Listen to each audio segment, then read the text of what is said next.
কখনো কি এমন মনে হয়েছে রাত 2টো বাজছে কিন্তু তুমি এখনো জেগে আছো? মোবাইলের গ্যালারিতে পুরনো ছবি দেখছো, চ্যাটগুলো ডিলিট করেও আবার পড়তে ইচ্ছা করছে। মনে হচ্ছে আমি তো তাকে এত ভালোবাসতাম, তাহলে সে চলে গেল কেন? আর সবচেয়ে কষ্টের প্রশ্নটা হলো, আল্লাহ যদি আমার জন্য ভালো চান তাহলে আমার হৃদয়টা ভাঙতে দিলেন কেন? আজকের ভিডিওটা সেই মানুষটার জন্য যে কাউকে হারিয়েছে, যে এখনো ভুলতে পারেনি তাকে, যে বাইরে হাসছে কিন্তু ভিতরে ভিতরে ভেঙে পড়েছে। বন্ধুরা, আমরা যখন কাউকে হারাই তখন সাধারণত শুধু একজন মানুষকে হারাই না, আমরা হারাই কিছু স্বপ্ন, কিছু পরিকল্পনা, কিছু কল্পনার ভবিষ্যৎ। আর তাই ব্যথাটা এত গভীর হয়। কিন্তু ইসলাম আমাদের একটা অসাধারণ শিক্ষা দেয়। আল্লাহ বলেন, হতে পারে তোমরা কোনো জিনিস অপছন্দ করছো অথচ তা তোমাদের জন্য কল্যাণকর। আমরা আজ যা হারিয়েছি বলে কাঁদছি, হয়তো কয়েক বছর পর বুঝবো এটাই ছিল আমাদের জন্য সবচেয়ে বড় রহমত। আমাদের প্রথম শিক্ষা হলো মানুষের ওপর নয়, আল্লাহর ওপর ভরসা করতে শেখা। অনেক সময় আমরা অজান্তেই কাউকে আমাদের সুখের কেন্দ্র বানিয়ে ফেলি। মনে করি ও থাকলেই আমি ভালো থাকবো, ও চলে গেলে আমি শেষ।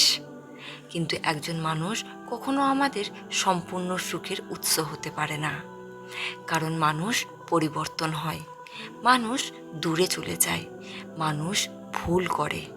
শুধু আল্লাহ চিরস্থায়ী।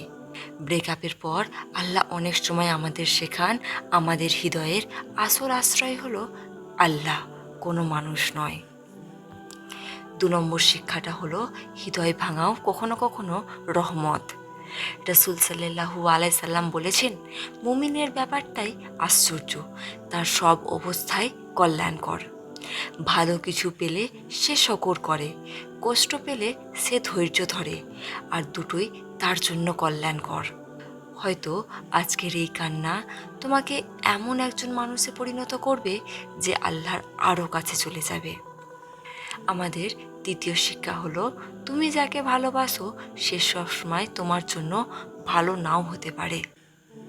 তুমি যাকে ভালোবাসো সে সবসময় তোমার জন্য ভালো নাও হতে পারে। বাস্তব জীবনে আমরা অনেক সময় শুধু অনুভূতি দেখে সিদ্ধান্ত নিতে চাই, কিন্তু আল্লাহ মানুষের অন্তর জানেন, তিনি ভবিষ্যৎ জানেন, তিনি জানেন সামনে কি আছে। তুমি যাকে আঁকড়ে ধরেছিলে হয়তো সেই সম্পর্ক তোমার ঈমান, মানসিক শান্তি বা ভবিষ্যতের জন্য ক্ষতিকর হতে পারত। আর আল্লাহ সেটা জানতেন, তুমি জানতে না। 4 নম্বর হলো ধৈর্যের প্রকৃত পরীক্ষা। রাসূল সাল্লাল্লাহু আলাইহি সাল্লাম বলেছেন, সত্যিকারের ধৈর্য হলো প্রথম আঘাতের সময় ধৈর্য ধরা। যখন হৃদয় ভাঙে তখন ধৈর্যের পরীক্ষা শুরু হয়। তুমি কি আল্লাহর বিরুদ্ধে অভিযোগ করবে, নাকি বলবে, হে আল্লাহ, আমি বুঝতে পারছি না কিন্তু আমি আপনার ওপর ভরসা করছি। 5 নম্বর শিক্ষাটা হলো আল্লাহর কাছে ফিরে আসার সুযোগ।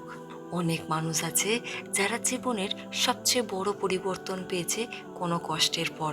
কেউ ব্রেকআপের পর নামাজে ফিরে এসেছে, কেউ কোরআনের কাছে ফিরে এসেছে, কেউ তাহাজ্জুদে ফিরে এসেছে, কেউ তাহাজ্জুদ শুরু করেছে, কেউ নিজের জীবনকে নতুনভাবে গড়ে তুলেছে।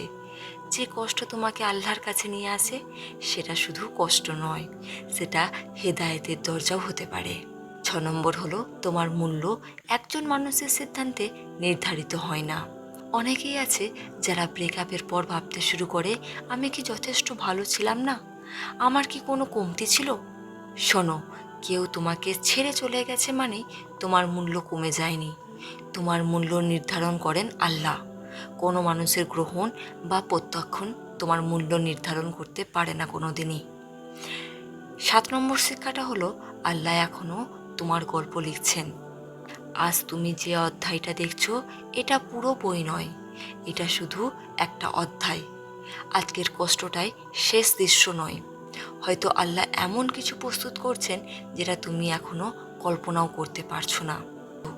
যদি আজ তুমি কাউকে হারিয়ে কাঁদো তাহলে একটা কথা মনে রেখো, হয়তো আল্লাহ তোমার কাছ থেকে কিছু কেড়ে নেননি, হয়তো তিনি তোমাকে নিজের দিকে ফিরিয়ে আনছেন, হয়তো তিনি তোমাকে আরও শক্তিশালী বানাচ্ছেন, হয়তো তিনি তোমাকে এমন কিছুর জন্য প্রস্তুত করছেন যেটা এখনো তুমি দেখতে পাচ্ছ না। তাই আজ রাতে যদি চোখে পানি আসে, তাহলে মানুষের দরজায় নয়, আল্লাহর দরজায় কাঁদো। কারণ যে হৃদয় আল্লাহর জন্য ভাঙে, আল্লাহ সেই হৃদয়কে কখনো একা ছেড়ে দেন না।